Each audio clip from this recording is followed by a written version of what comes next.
Hello everyone. Welcome to Storytime with Mama Clay. Today I will be reading Go Fly a Kite, Charlie Brown. Today the sky is blue, the sun is shining, and there's a strong breeze. It's the perfect kind of day for Charlie Brown's favorite activity.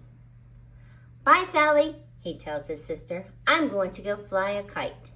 Then he grabs his new blue kite and heads outside. Charlie Brown arrives at an empty field. Empty except for one innocent-looking tree. You're a kite-eating tree, aren't you? He asked the tree, but it doesn't respond. Charlie Brown is suspicious, but he's not about to let a tree stop him from flying his kite. He starts to run with his kite, and just as it is about to catch a gust of wind, he feels a sharp tug on his string. Charlie Brown turns to see what his kite is snagged on and finds it is stuck in the tree branches. Ah! Charlie Brown groans. I knew this was a kite-eating tree, he shouts. Then he stomps over to the tree to give it a piece of his mind. Now look, tree, that's my kite. You've got up there, and I want it back, he says, shaking his fist. You can't go around grabbing every kite that flies by, you know? Now give it back. Do you hear me? The tree says nothing. You can't argue with a kite-eating tree, Charlie Brown says to himself as he begins the sad walk home without his kite. Charlie Brown gets to work making another kite, a red one this time. Back so soon? Sally asks him. I'm hoping the kite-eating tree isn't in the mood for strawberry flavor, Charlie Brown recites as he heads outside with his new kite. Everyone likes strawberry flavor, Sally says, don't they? And sure enough, as soon as Charlie Brown starts running with the red kite, he feels that familiar tug on the end of the string. The tree has eaten his kite again. Now Charlie Brown is really angry. If you don't let go of that kite, he yells at the tree, I'll kick you right in the stomach. The tree says nothing, so Charlie Brown marches over and kicks its trunk as hard as he possibly can. But the tree still doesn't give up the kite, and now Charlie Brown's foot hurts. These kite-eating trees have hard stomachs, he says. Charlie Brown goes home to make even more kites, yellow, green, and orange ones. Why are you making so many kites? Sally asked. It liked the blueberry and the strawberry, and I bet it will like the lemon flavor too, Charlie Brown replies. But I'd really like to find a flavor it doesn't like. Sally thinks for a moment, then shrugs. Try the lime green one. So Charlie Brown, along with Snoopy, heads back to the field with the yellow and green kites. Snoopy flies the yellow kite while Charlie Brown tries the green kite, or tries to anyway. The tree quickly eats Charlie Brown's kite, as usual, but he is surprised to see Snoopy flying the yellow kite high up in the air. What did you expect? Thinks Snoopy. I'm the world's greatest kite flyer.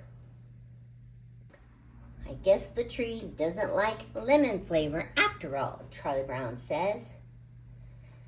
Need to take note of that. But when Charlie Brown attempts to fly the yellow kite himself, the tree eats it.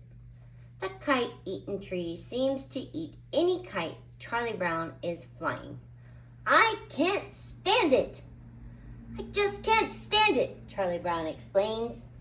Charlie Brown is determined not to feed the kite-eating tree any more kites.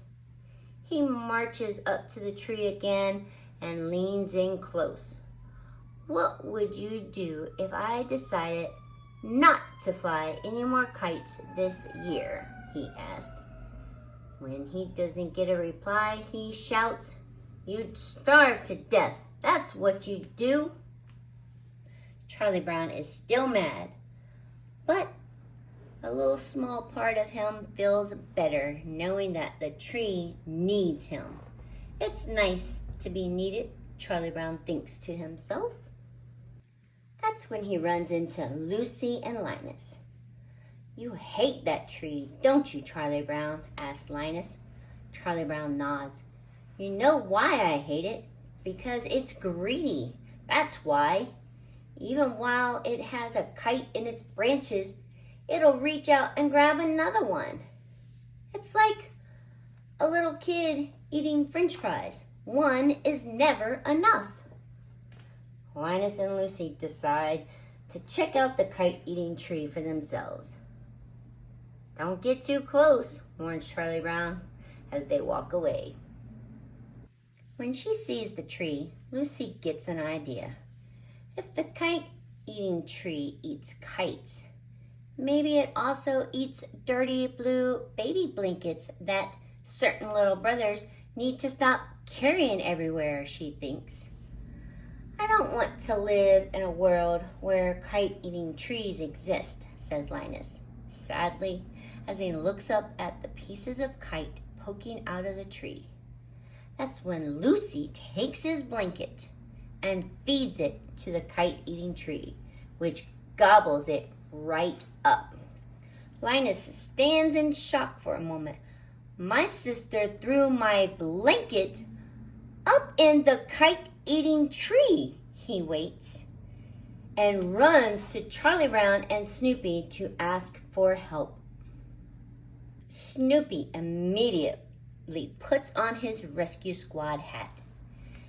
"Here comes the captain of the rescue squad," shouts Charlie Brown. "He's going to save Linus's blanket." "That silly beagle won't be able to save anything," says Lucy as Snoopy starts to climb the trunk of the tree. "Beagles can't climb trees." "We can't," thinks Snoopy. He continues to try to climb the tree anyway. He makes it about halfway up before he realizes Lucy is right. Why am I doing this?" he thinks as he slides to the ground with a loud thud.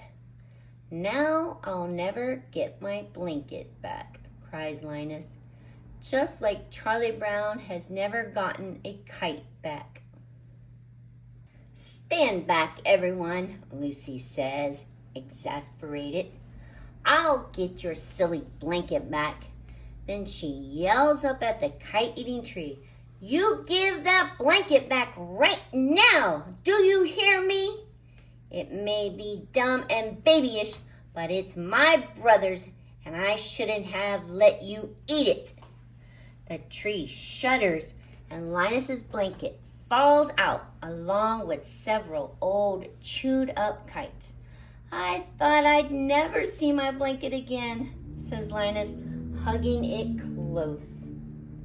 "Look, Charlie Brown, there's one good kite left," Linus explains, pointing at a perfectly shaped kite in the pile of mangled ones. "You're right," says Charlie Brown, "but there's no more wind to fly it."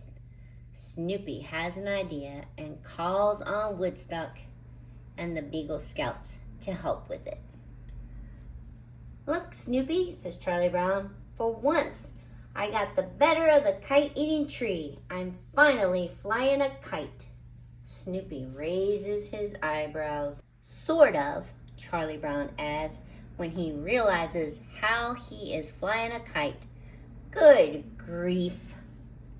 The end. I hope you all enjoyed this Charlie Brown adventure and his kites and the kite-eating tree. I hope y'all continue to come back and enjoy more stories and adventures with Mama Clay. Until then, happy reading!